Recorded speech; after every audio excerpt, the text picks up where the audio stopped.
Within Buddhism, there is no topic that is more important than the mind. Alan Wallace is an explorer of consciousness, a scientist, meditation teacher, and former Buddhist monk. He believes the contemplative and scientific traditions must join together to study the very nature of the mind, if we are to solve the growing problems of modernity.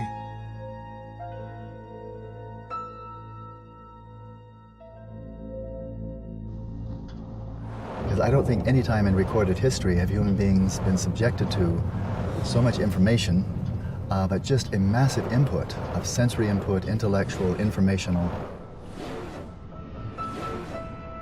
traveling through space at such speeds, bearing in mind that for almost all of human history, we never went faster than a horse could gallop.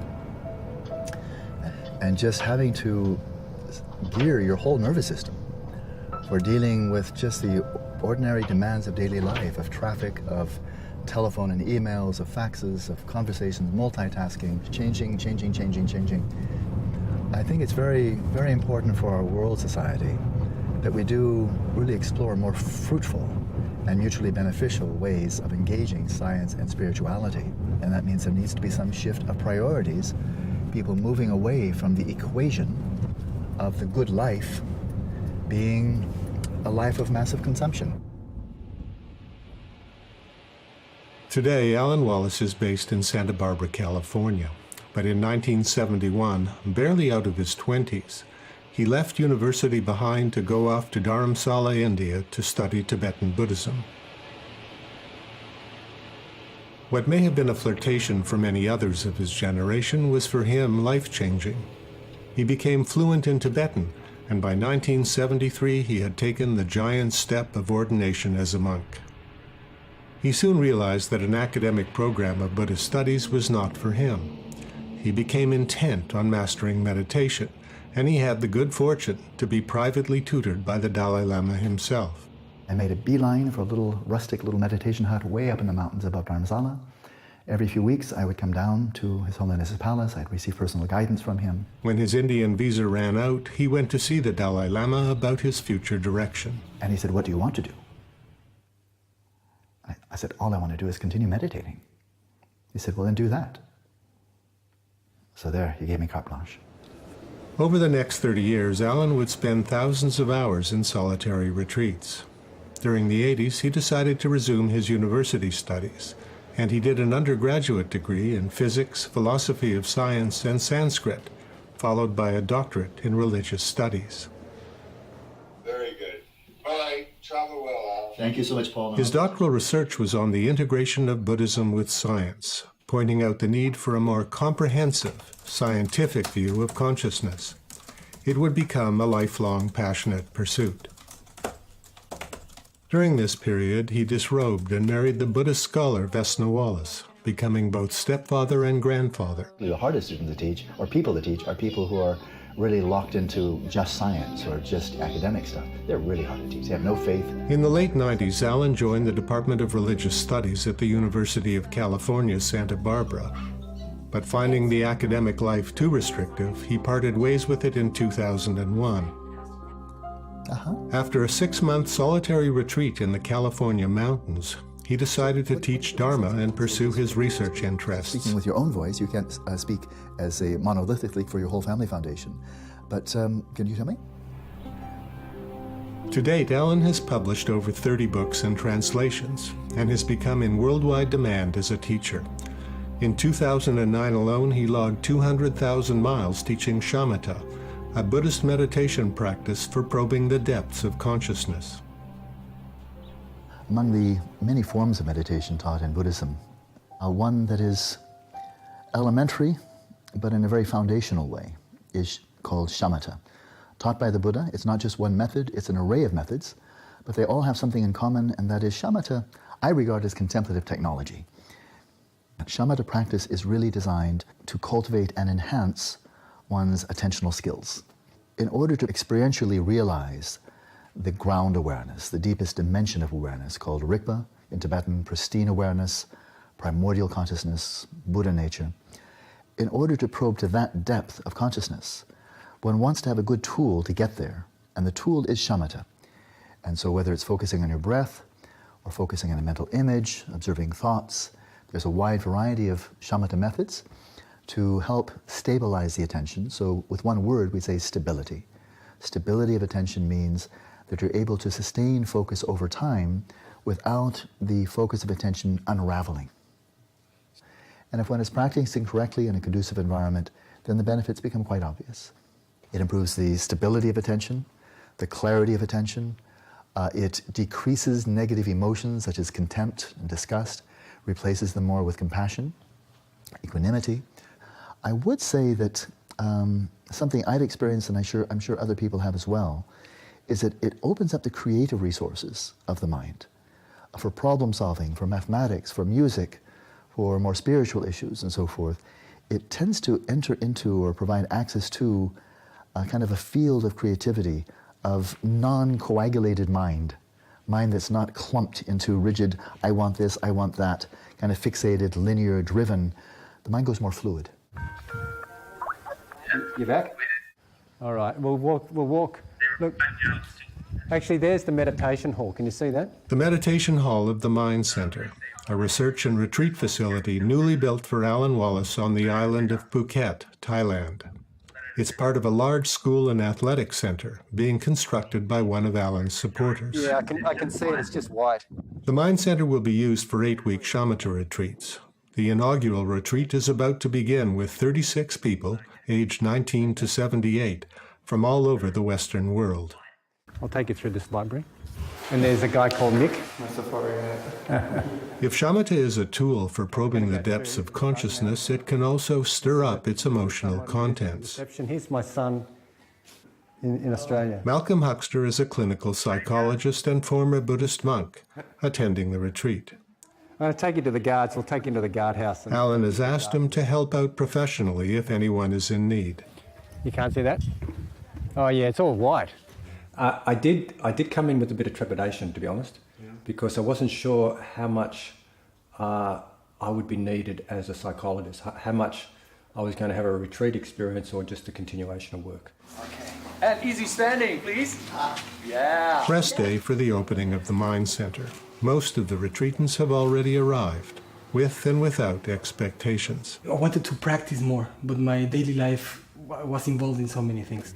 Complete transformation.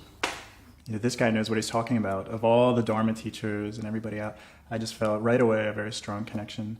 Through Alan's experience with shamatha, I'd have a chance to really go much deeper with my own meditation. I was looking to make meditation a new habit. Achieving higher levels in shamatha. The scientific aspect, of consciousness. I came upon Alan's work online and was really sold on it. I thought, this is what I want to do with my life. I want to be a contemplative scientist. I didn't have much direction, so I was hoping to find a sense of purpose. Deepen my connection with Alan, deepen my meditation experience, and set myself up for the rest of my life and for dying.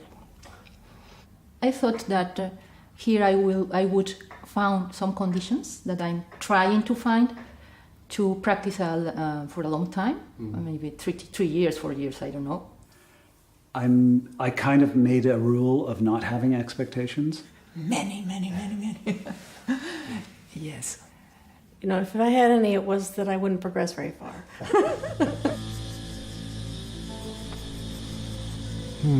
So here we are for an 8-week expedition into the nature of the mind and really to cultivate a greater and greater sense of well-being. We're here to practice Dharma. There's the one-liner. We're here to practice Dharma. And I'll tell you exactly what I mean by Dharma. And that is, Dharma is a way of viewing reality, and it's a way of conducting ourselves, body, speech, and mind, that leads to genuine happiness. Just that simple. Genuine happiness in contrast to what? Simply, there are different modes of happiness, and I want to highlight one, and then we'll get back to genuine happiness. Just 40 minutes away, but seemingly light years distant from life at the Mind Center, the famous pleasure spots of Phuket are perhaps only different in degree rather than in kind. I will call it hedonic happiness or hedonic pleasure, because this is a term that psychologists are using rather commonly now. Hedonic, as in hedonism, goes back to the ancient Greek. And this is any type of pleasure that arises in direct response to a pleasant stimulus, just like enjoying a really tasty meal. And then the meal was over, and that enjoyment vanished. I don't feel a better man, I don't feel greater compassion, loving kindness, no general elevated sense of consciousness because of the meal. So the hedonic pleasure is that which we get from the world, and the genuine happiness is the sense of well-being, of happiness that we get from what we bring to the world. It is that simple. Genuine happiness is something that's cultivated. Well, shamatha can really play an utterly crucial role in that regard. The whole point here is to really open up the cultivation of the heart and mind so that, frankly, we become less and less dependent on pleasant stimuli. So what I'm getting at is it's a turning away from the reliance upon, the craving for, the grasping onto, the attachment to these hedonic pleasures, which then implies greater freedom because you're carrying explicitly and consciously the sources of your own well-being from one situation to the next, not trying to leapfrog from one pleasant stimulus to the next. So the shamatha is indispensable, and when you've actually achieved it, and that is, there is just such a sense of well-being from developing, cultivating well this whole path of shamatha. And the further along that path you go, the more brightly does the sun of the inner well-being, the joy of your own heart, which manifests in the body as well as the mind, the more brightly does that shine.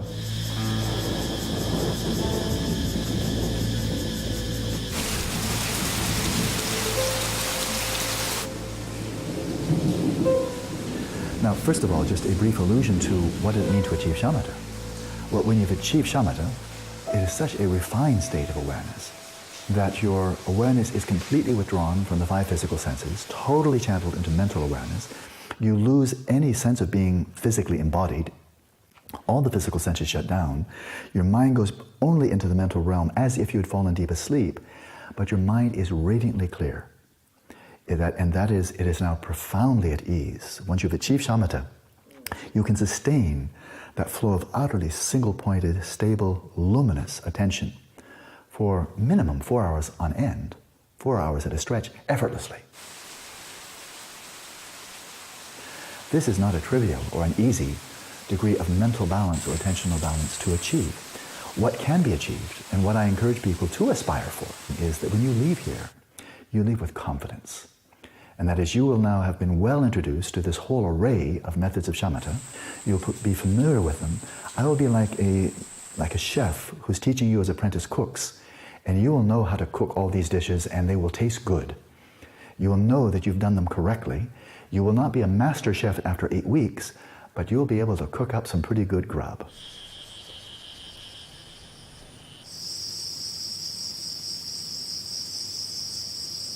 Nine o'clock at evening, and I feel very tired. We just had a big, heavy rain. We are in the start of the rainy season. It's very hot, sometimes 40 degrees, it is said. So sleepy. I finished my morning sessions a little bit scared or worried because after the experience of open the heart chakra, I experienced prana disorder or prana movements, and it makes very difficult to pay attention to the meditation object. Yesterday I had a really bad day, and I wasn't able to really get any good sessions out besides the ones with Alan in the teaching hall, because I still need the stability. I can relax pretty well, and the stability is where I'm at now.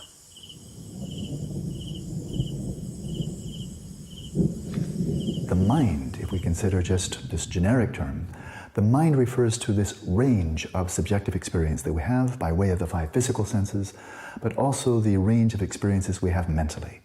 And this includes emotions, attention, memory, reason, imagination, dreaming. All of these are states of mind, states of consciousness, but all states of consciousness and all mental imagery are invisible to all physical modes of measurement. You do not detect them by observing a person's behavior. You do not detect them by observing the brain. Mental events are detectable, they are observable, but only by way of the mind. The mind can observe mental events. So this raises the question, what does the mind emerge from? And this is a crucial point at which Buddhism and, let's say, modernity, but more specifically, the materialistic paradigm in which most of science operates, and especially biology and the mind sciences operate. This is a fundamental point of divergence. So what these people are saying is, the mind is an emergent property of the brain. Good, what is an emergent property? Because this is a very good term, it's a very major term in modern science in multiple disciplines: physics, botany, biology, psychology, and so forth. And so, what's an emergent property? Well, you have elementary particles like electrons, protons, and so forth, and they have their own properties, but then you have an atom comprised of nothing other than elementary particles and their force fields, but now an atom displays properties that none of its individual elementary particles have. So the atom displays emergent properties that are emerging from this coalition, this configuration of elementary particles, but it's a property of the whole and not a property of any of the individual parts. So there's a principle, and it would be quite in accordance with Buddhism as well, that if you have a physical phenomenon like the earth element, then you have emergent properties, for example, smoothness or roughness in Buddhist physics. Smoothness or roughness is an emergent property. So there it is. So what these people are saying is that mental images and thoughts and consciousness and visual perception and memories and dreams and so forth, they're saying are emergent properties of the brain. This means if they are truly emergent properties, like all other emergent properties in the whole of nature known by all branches of science, big statement, then if they are truly emergent properties of the brain is physical, therefore these mental images, dreams, hopes and fears, desires and so forth, they must be physical, which means, of course, you should be able to observe them physically, which you can't.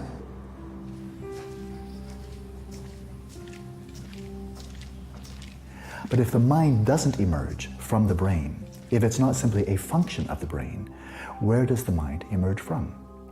The Buddhist assertion here, based upon very careful experiential inquiry, through first of all training the attention and refining the attention like a laser, and developing metacognitive ability, the ability to monitor our own mental states, to observe consciousness itself, suggests that the mind is emerging, yes, but not from matter. Not from the brain, not from the body at large, or even the interface between the physical body and the physical environment. The mind is emerging from, one can say, an underlying continuum of consciousness, which in Sanskrit is called the alaya vijnana. I will translate as substrate consciousness. It is simply a flow of consciousness that by nature is luminous. It is not by nature human. It does not have a gender. It is simply a flow of cognizance, and it is a stream. Now this dimension of consciousness is all that's left over when you fall into deep, dreamless sleep. And we can see when one really develops lucidity while sleeping, it is possible to be deep asleep and to be cognizant of being deep asleep while deep asleep. And when doing so, you may actually be aware of how a dreaming consciousness and dreamscapes emerge from the substrate consciousness. You can watch the observance, this emergence. You don't have to speculate about it. You can watch it emerge. Through meditative practice, specifically shamatha, one can observe how the psyche, the mind, cogitation, memory, imagination, emotions, how they emerge out of the substrate consciousness, how they dissolve back in.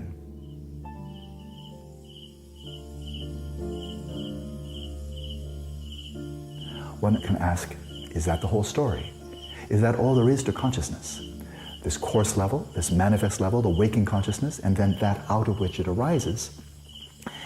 And the answer, once again, based upon experience, not simply speculation or metaphysical inquiry, is that there is yet a deeper dimension of consciousness. And there are meditative practices to break through this individuated stream of consciousness, of the substrate consciousness, to literally break through that to another entire dimension that is fathomless, a dimension of consciousness that by nature is luminous, but it's timeless, It's non-local, and it is not individuated. It is in fact the wellspring of all virtue. It is the wellspring of genuine happiness. The evening lightning storms often do not bring rain, but silently announce the next day's oppressive heat. Swimming and walking exercise is only possible in the early mornings and late evenings.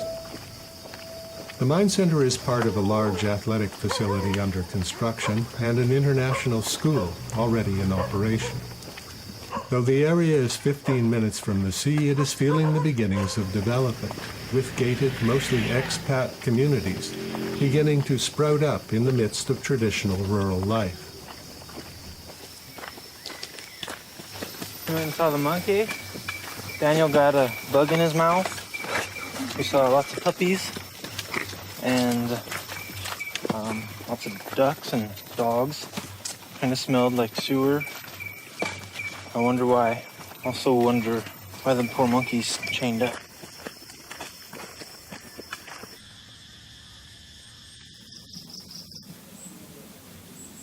I'm finding better stability, so that's a good sign. It's encouraging. Yeah, but the first emphasis, relaxation. That's the first criteria. If that's not working... Each retreatant spends 15 minutes a week with Alan discussing the ups and downs of their practice. But that is really a skill to be cultivated. Imagine in all kinds of circumstances being able to just not lose your cool. Yeah. Just be at ease, relaxed, attentive. And then out of that stability and out of that vividness. Okay? Thank you. Jolly good. You're welcome.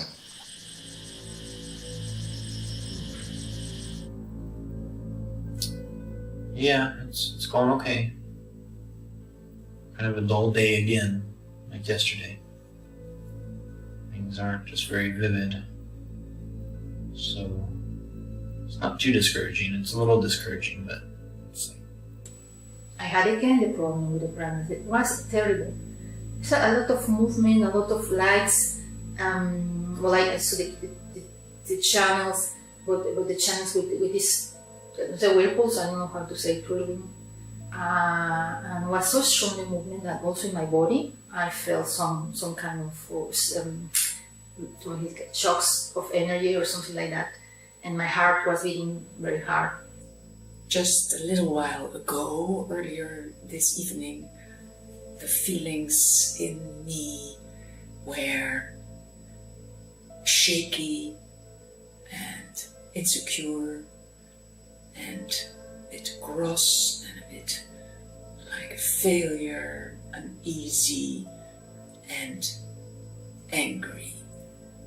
And what I felt when I came in my room was, now I need chocolate, and now let me do settling the mind in its natural state. And I did both. The terror. This morning when I came back from breakfast, I decided to look up on the internet. I started to look up malaria, when there's malaria in Lumpabang, and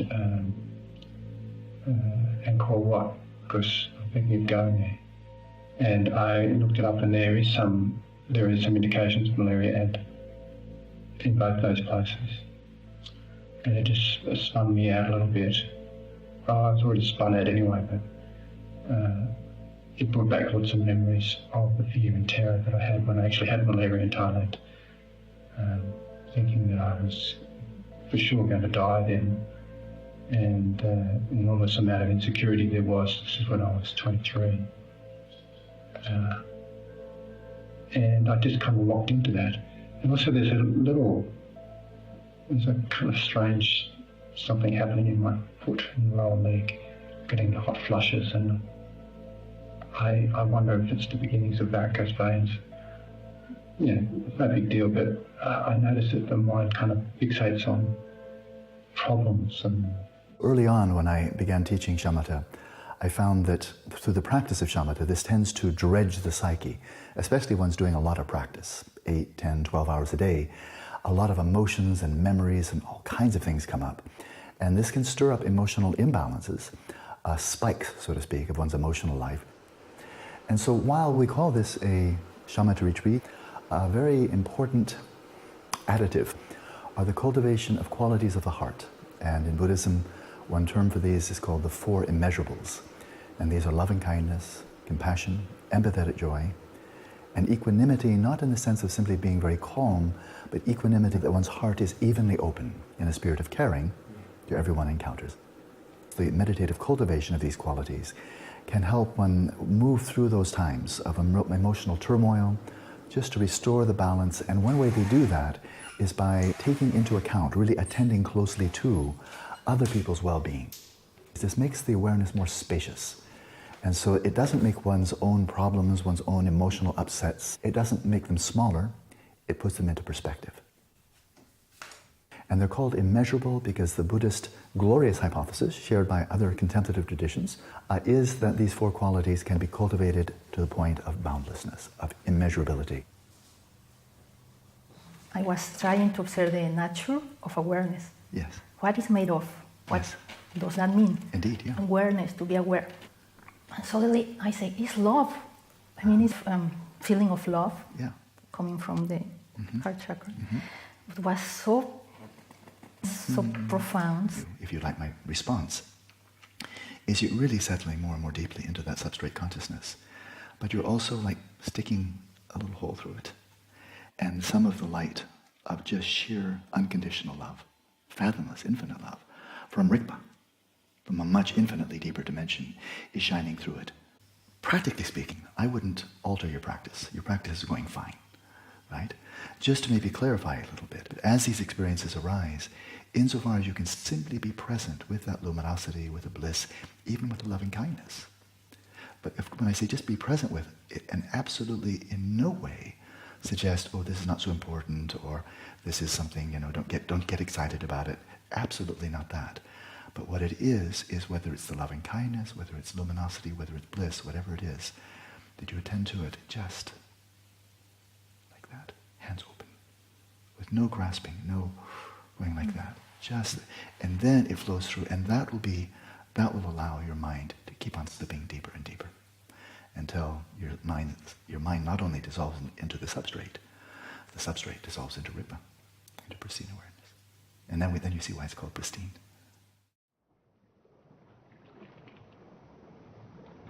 When discussions of pristine awareness, primordial consciousness, are couched within multicultural context of mysticism, ancient and modern East and West, then this primordial consciousness may be equated with God, with the utterly transcendent, the divine. And it's commonly believed nowadays in the West, not everywhere, God is unknowable. We can only believe in God. We can worship. We can have faith in God. But God, by definition, is not knowable. This is a rather recent hypothesis. Most Christians didn't believe that, or most of Christianity. But with the rise of modern science, there was a strategical move that matters of religion were matters of belief, and matters of science were matters of knowledge.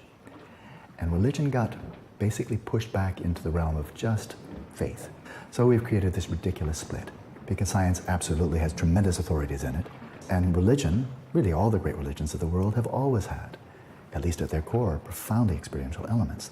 So what I'd like to do is move away from the notion that our ordinary mind, ordinary awareness, this is perfectly knowable and so forth, but pristine awareness, primordial, oh, this is only for the great mystics, or we can only believe in it, I would reject that entirely. What is the relationship between the two? Sometimes pristine awareness is called ordinary consciousness. Why? To completely discard the notion that it is something radically other than our ordinary day-to-day awareness.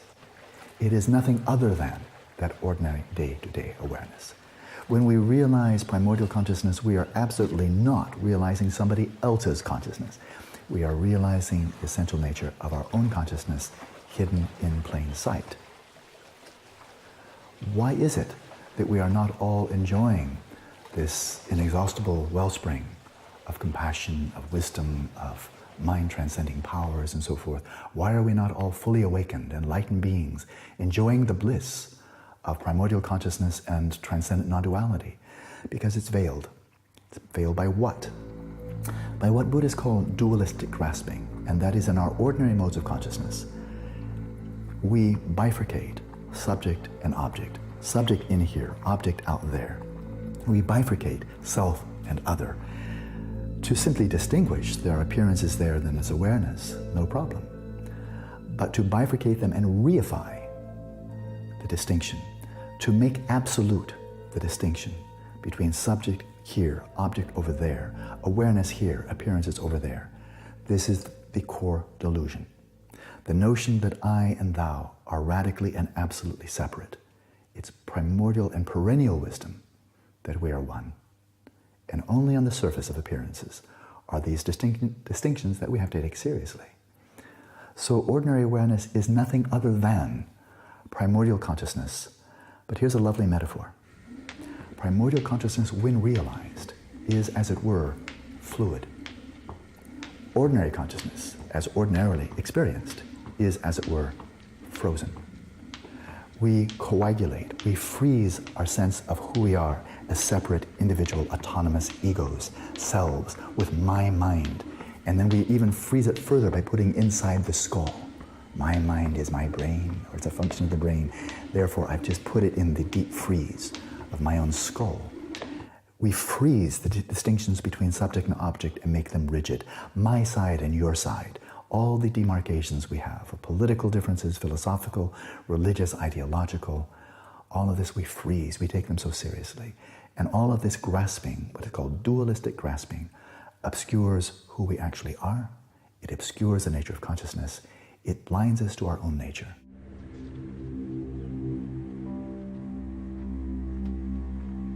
And then I was in the line going through getting my meal for dinner. And I noticed I had rambutan, and I thought, oh, lovely, I'll have 3 of them. So, I started piling into my bowl, and I put in 3, and then I looked around and noticed that there was 4 or so people behind me, and I thought, oh, this may not be enough for everyone, so I'll put some back, so I put one back. And then I sat down and started eating my meal. And halfway through the meal, one of the Spanish women came up and gave me a bowl of rambutans and liked me. And I sort of started crying, actually, because there was a kind of an act of kindness, and just the realisation that, well, an act of family, I suppose, a sense of connectedness that one has with one another. I've heard for years that here in Thailand, which is largely, but certainly not uniformly, a Buddhist country, but many Buddhists, that when calamity strikes, such as the tsunami or other natural catastrophes, I've heard it said, and I imagine it's true, that thousands and thousands of monks and nuns around the country will then gather together, that is not necessarily in the same place, but they will, how do you say, in their clusters, in their monasteries and so on, they will chant the Metta Sutta. They will engage in loving kindness practice, offering their prayers, their thoughts of loving kindness, their aspirations to heal where there is suffering and so forth. And the question here is, why would they do that? They're doing this in the sense that perhaps by their doing this, in reciting the sutra, the Buddhist discourse on loving kindness, and meditating on loving kindness, that perhaps in some subtle way, this actually may do some good in the world. So does that happen? That, of course, is an empirical question. And so I think it's awaiting critical investigation to see. Okay? But at the very least, we just come back to our own experience. Such practice really does have the power to transform our own hearts. Okay? So here's one. So I have found that many people have a very firm belief that mind is nothing more than an emergent property of the brain. An emergent property of the brain. While I'm fairly convinced that it is not so, what do you think could be done to have a more certain answer? Okay? I think we can pause there. So, first of all, to understand what's meant by what so many people are absolutely confident about, as if they have the same knowledge of this that we know about Newton's 3 laws. And many neuroscientists, I think quite mistakenly, there's no question in my mind, quite mistakenly present this as a scientific fact as if it's one of the 3 laws of Newton. Well, that's just not true. Flat out ain't true. It's a very interesting hypothesis, and it may be true, but it's not been demonstrated yet. But in any case, is the mind the brain? Are specific mental events that are strongly correlated with very specific brain events, are they in fact identical, and is that why they're correlated? Now this is where an area where there have been great strides in cognitive neuroscience. And the Buddhists just want to listen. And I've seen the Dalai Lama, I want to listen. I am interested. And what we're learning is what are these strong correlations between activation of this part of the brain, global activity here, activation there, damage here, repercussions on the mind. These kind of things, these correlations are fascinating, and the neuroscientists, they have the privileged access to that, right? So what we know there are these correlations, and they're strong. What is the nature of the correlation? Is it a correlation of identity? That this particular, if you stimulate a certain ganglia of neurons and suddenly a certain memory crops up, you take away the stimulation and the memory vanishes. Stimulate, the memory comes up, take it away, memory vanishes. You've got a strong correlation there. And I was thinking about that in my room. You ever switch on the light? I think so. You switch on the light and you hit something. There's a correlation. The correlation, the light switch and the light. That must mean that the light switch and the light are the same thing. They're correlated. And I turned off the light and it went on, and I flicked this and it went on and it went on. By the same reasoning, the light switch should be a light bulb, because they're strongly correlated. Well, that's stupid. There's a causal connection there. Now damage the light switch, though, sufficiently so it doesn't go back and forth anymore, and the light doesn't turn on. That proves it. Damage the brain sufficiently, the light doesn't go on. Therefore, the mind must be the brain, right? Damage the brain sufficiently, no thoughts anymore. You lose your memory, you lose your sight, you lose your hearing. But of course, that's sloppy thinking. You damage the light switch, stupid. That doesn't mean the light bulb is even burned out. Then we add in this ingredient that I find really quite hilarious, and that is, it's called, what I find hilarious is it's called the placebo effect. This is really one of the biggest jokes of modern terminology. Because the one thing we know about the placebo effect is that it's not an effect of the placebo. A placebo is a sugar tablet, a salt tablet. Why are you getting over your migraine? Why are you getting over depression? Why are you having all the placebo effect? It's a mind effect. But they won't call the mind effect a mind effect. They'll call it the one thing in the world that it's absolutely not. A placebo effect. It would be closer to call it a giraffe effect. It might possibly be a giraffe effect. There might be mystical giraffes in Africa that are sending out mystical beams of healing energy. That's possible. What's not possible is that the placebo is actually having this effect. Because if it is, then it's not a placebo. Right? And they still call it a placebo effect. Why are they using the absolute wrong term? Because they are absolutely bending into contortions to avoid the obvious truth that subjective experience is causally efficacious and influences the brain in measurable ways. How does it do it? Nobody knows. No scientist knows anyway. Are there any experts? Is there anybody who actually knows what's going on? Since the scientific community, frankly, does not. And I would suggest there are. And that is alluding back to this range of very clear-cut, sensible, highly intelligent, intellectually transparent methods for refining attention, called shamatha. Through this meditative practice, with on the order of magnitude about 5,000 hours of training, rigorous, sustained, and continual. What does happen, and this has been replicated many times, is that with an increasing lucidity, clarity, high resolution of awareness, simultaneously, your mind dissolves. Your familiar mind, man's mind, woman's mind, and so forth, this crystallization of the mind melts, and it melts into the substrate consciousness. The Buddhist premise here, radically unlike the materialistic view of the mind and brain, is memories are not stored in the brain. When the coarse mind is active, we retrieve memories by way of brain function. Of course, the brain is enormously important, as long as we're operating in this domain of what Buddhists call coarse mind, the psyche, the ordinary mind. But you're operating now out of another dimension of awareness. And the Buddhist premise is memories are not stored in the brain. Memories are stored in this continuum of the substrate consciousness. This is a beginningless continuum of consciousness, not just a lifetime or two, which means if you've got memories tracing back 1,000, 1,000,000, 1 billion lifetimes, and that information is stored in your substrate, that's a pretty large database. And that's just your substrate consciousness. Likewise, and even more so, if you break through this individuated continuum, localized in space and time, of your own substrate consciousness, which has taken on the guise of many, many persona, like one dream after another. If you break through that, you break through to a dimension of awareness that transcends relative space, transcends relative time, transcends subject and object, mind and matter. It transcends all of our conceptual constructs. But when coming out of it and trying to point to it metaphorically, to give some indication where to look, then we use words like this: a primordial consciousness beyond time and space, and yet indivisible from a primordial dimension of space and a primordial dimension of energy. Everything I've just said has been true for centuries, long before modern science emerged. What we have now is something unprecedented. As I speak in this fashion, a scientist might say, well, that's very interesting, but we have no empirical evidence that what he's saying is true. Fair enough. What we have now in an unprecedented fashion is we have people now, for example here in Phuket, training for 8-10 hours a day, some of them, and training here for 8 weeks. Over the course of time, we'll have an observatory, soon I think, where we'll have people meditating for months and years for 10, 12, 14 hours a day. Well, that's been going on a long time, nothing new there.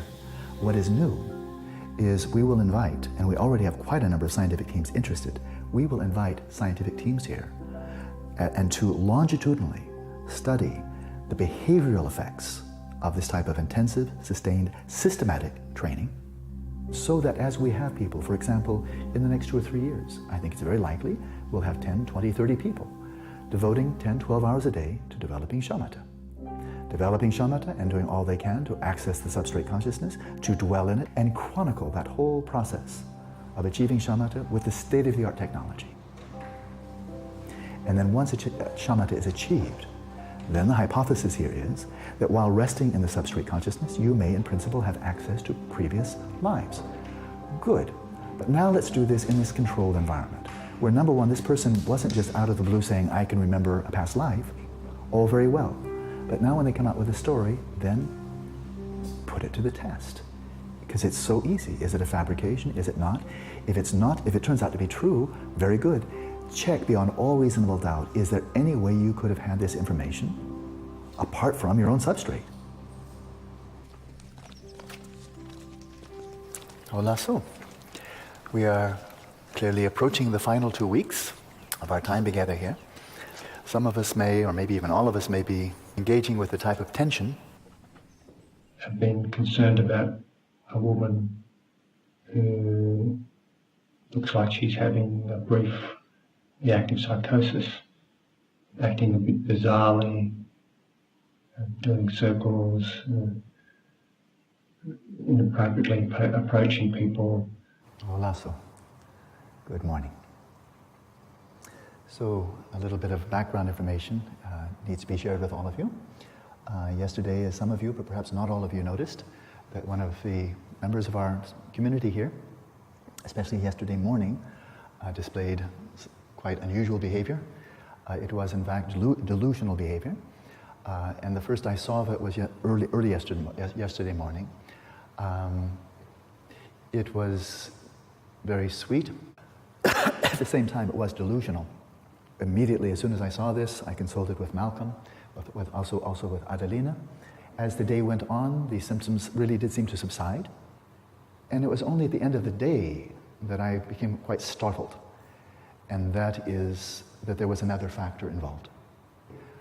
Suddenly, things clicked into place. But I have to admit, I was quite disturbed. That I didn't know about this. So you can draw your inferences, but I'm just going to skip the details of this because it's this person's own private business. But I will turn this into a general request.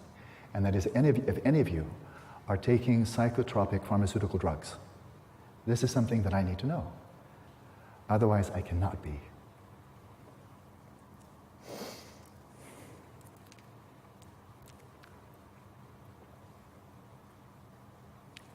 I cannot be an effective teacher. And that's why I'm here. Okay. So obviously it saddens me. It saddens me when I can't be a benefit because I don't know what's going on. That saddens me. Okay. So I want to end on a positive note. Once again, You were impeccable. You were impeccable. Thank you. Mild emotional problems arising on a long-term silent shamatha retreat are common. But one retreatant's use of a psychotropic medication, prohibited under Alan's rules for attending the retreat, has potentially aggravated her issues into a completely uncommon psychotic break. And for her own safety, she has been hospitalized in Phuket town. Would you like to go? Would you like to go? Join with the, sure. If that's yeah, of course. Okay. No problem with me. To go with While the episode has been distracting for the rest of the retreatants, it has also brought the four immeasurables practice home, as many of them sign up to visit her in hospital.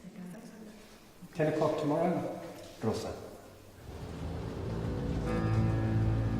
The Buddha said of his own teachings, my teachings go against the grain. They go against the grain of society. And so if you just want to flow with the norm, then following the Buddhist ideals will not take you in that direction. So it's quite true, we're a very individualistic society, a consumer-driven society, materialistic and competitive. But we can see where that's gotten us. The more science has progressed, as it spread its wings, the god of the gaps gets smaller and smaller and smaller, until you think whatever gaps are there, throw out God, we don't need him at all. We don't need the supernatural at all. Science will take care of it, and it's only a matter of time. So what has this led to? Well, for worldview, the only realities are objective realities. So what is a human being? A human being is a brain.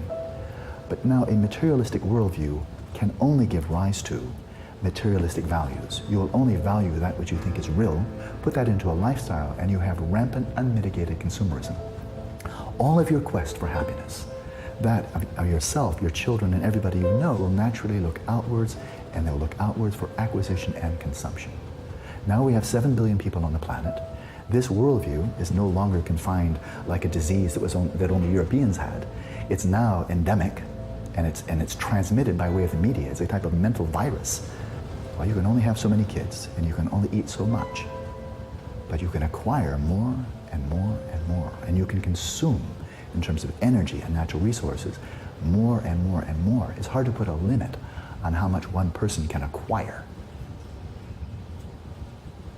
If we had a planet with infinite resources, that might be doable.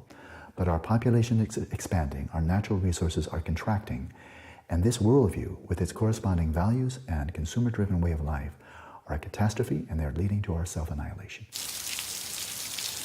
Happily, there is some silver lining around this dark cloud of modern scientific views of consciousness, and it comes from some of the most breathtakingly adventuresome, brilliant, and revolutionary thinking in physics in the late 20th and early 21st century. To my mind, the one who's developed this the most fully is John Wheeler. When he raises the issue of what is fundamental in the universe, what he does is he applies the principles of quantum mechanics to the cosmos as a whole.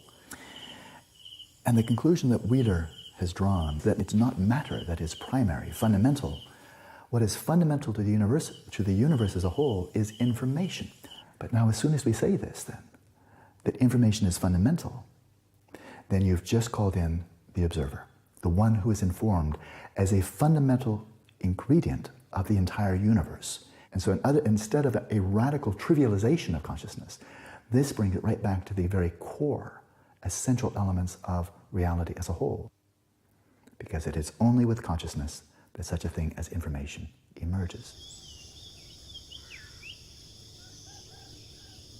Alan, I've been asked to represent the group in expressing our gratitude. We take delight in the benefits that you're bringing to the world.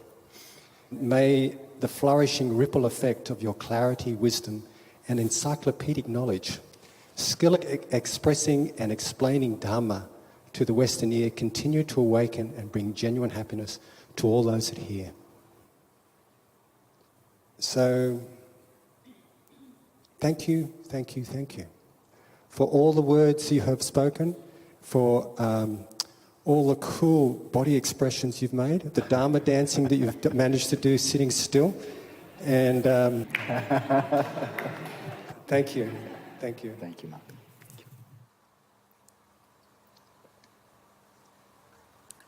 They're all my friends.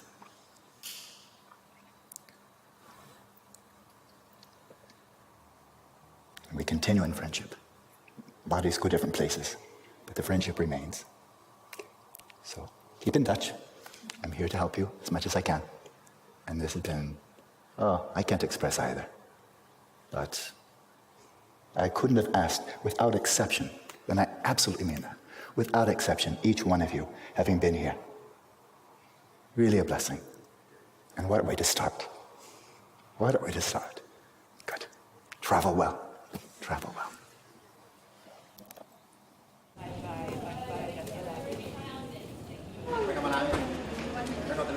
High and by, you guys. High and by.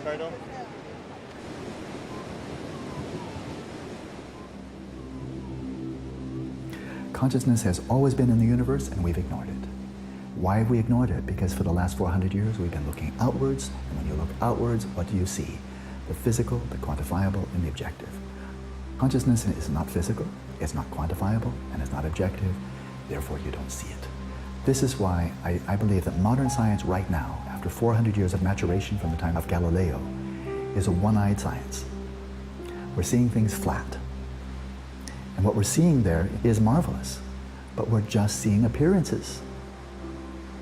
The contemplatives, if they're ignoring the outside, they may see multiple dimensions inwardly, but they may not see the tremendous richness and wonder and depth of the modern scientific view of the universe. Bring these two together, and finally you have two eyes which provides you with depth, vision, perspective.